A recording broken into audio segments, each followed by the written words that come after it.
Alright, haven't done one of these in a minute. I've been a little busy.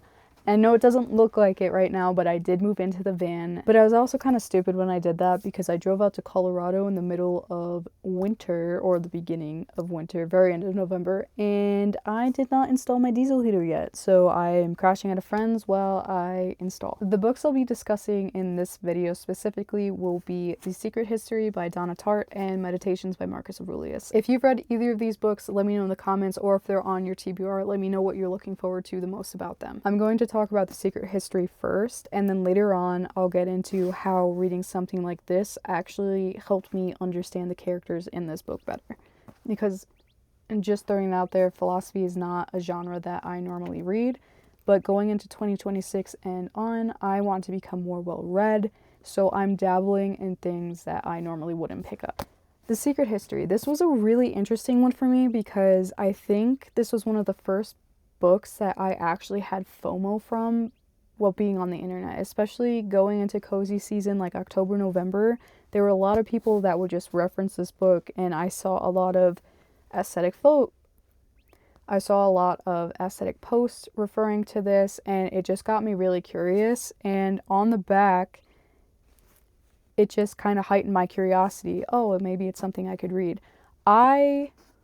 From the jump, I will say I love the prose of this book. I think it's written very beautifully. The prologue of this book had me hooked immediately, and then I think it was I expected it, but at the same time I think I was kind of thrown off as we got a little bit of background on our main character and how he moved from California to the school, and then he eventually merged into this classics group with the professor. I do think the pacing of this book kind of threw me off a little bit as well. It is in the prologue, so I don't consider this a spoiler, but after Bunny was murdered, it got slow and then it kind of picked up, but I feel like right before it happened was drawn out, and then after was also drawn out, and I didn't know or think that the ending was necessary. Another first for me with this book, I didn't like any of the characters. I thought everybody in this book was a piece of shit, and I will stand on that.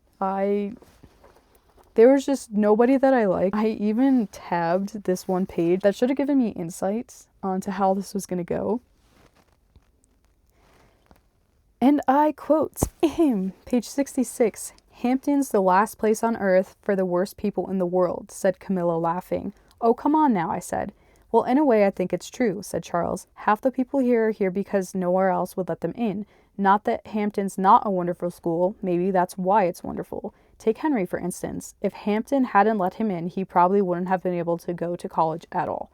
So I feel like that was just kind of a little bit of an insight to how these characters were, and it went right over my head because I just didn't understand them as people until like maybe midway through the book and even after. So initially I could kind of understand their way of thinking, just being under a classics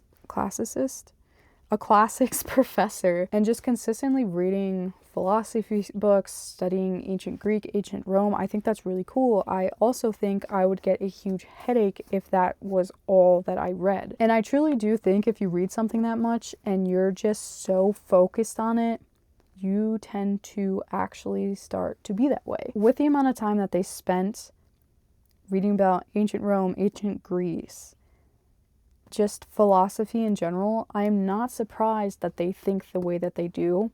But as the average person, I would be the average person who they were referring to in this book, right? And that is why it kind of pisses me off. Because there's a line in here that really, I bookmarked this one too. "It's a terrible thing what we did. I mean, this man was not Voltaire we killed, but still, it's a shame. I feel bad about it." Meaning that philosophers and other people who share the same line of thinking are above the average person, me or you, and that it wasn't a big deal that they are now gone, but these kids also don't want to go to jail. They're not supposed to be in that system, even though they were complicit in an act that justifies them being there by law. I also think what kind of annoyed me is how Richard just went with it He didn't question anything. He immediately took a side and he was just all in. It was like he was obsessed with being accepted in this group, but also just life in general. And I don't like wishy-washy characters. Now, when I say that I don't like any of these characters, I do think that majority of them are written very well. I do think it's on purpose that you're not supposed to like these characters. Overall, I really like the way that this was written. I didn't like the characters, but I thought the story was good. I would be interested to read something else of Donna Tartt to see if she's an author for me. I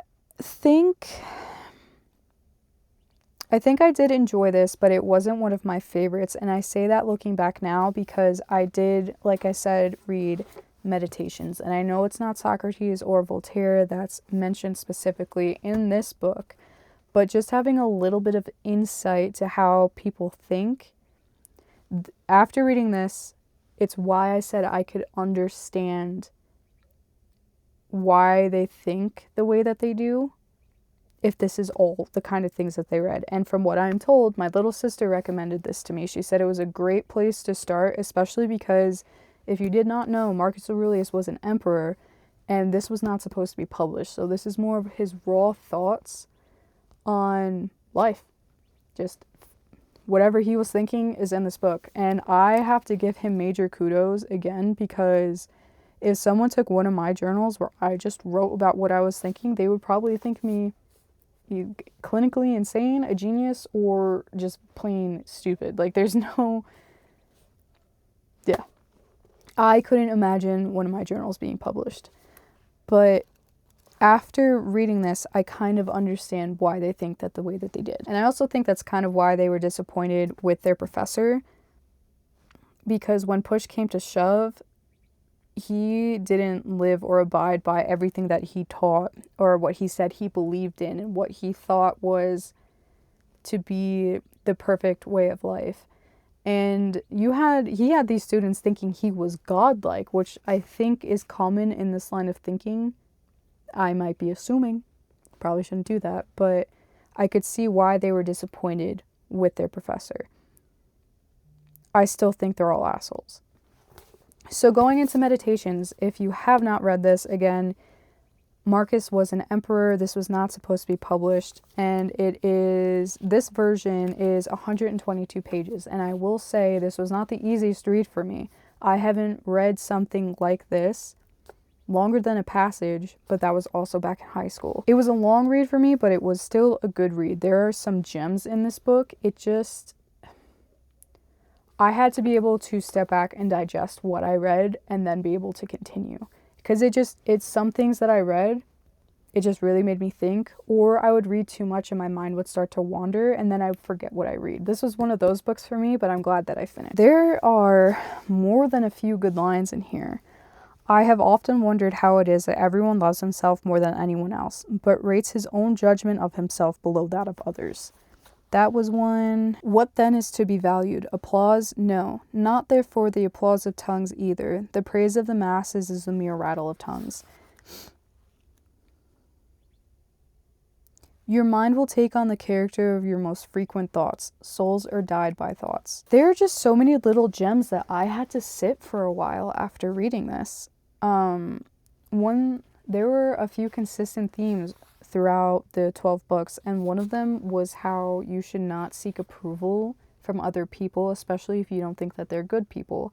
And I think that's something important for someone in today's age to read, especially with social media consumption, because you're always, the grass is greener on the other side, or how can I live up to expectations of people that I have never met? I feel like there's a lot of unrealistic expectations when it comes to social media production and consumption, and this was this was very consistent in saying you need to be true to yourself. You don't need to be chasing other people's approval because that's not natural. If you go on and do what you're supposed to do and be who you are and be good, you will be happy and you will not need that judgment anyway. I thought another consistent theme that he talked about was death. He was very, very objective throughout this book, how he felt about death. It was part of nature, it was part of a cycle. it was the natural thing to do. And this again tied in with seeking approval from others. Your fame, it doesn't matter because the cycle's going to end. You and a famous person will both be in the dirt, and eventually neither person will be remembered. Some person might be remembered for a specific time after, but eventually that name will not be remembered. So is there any point to chasing something like fame?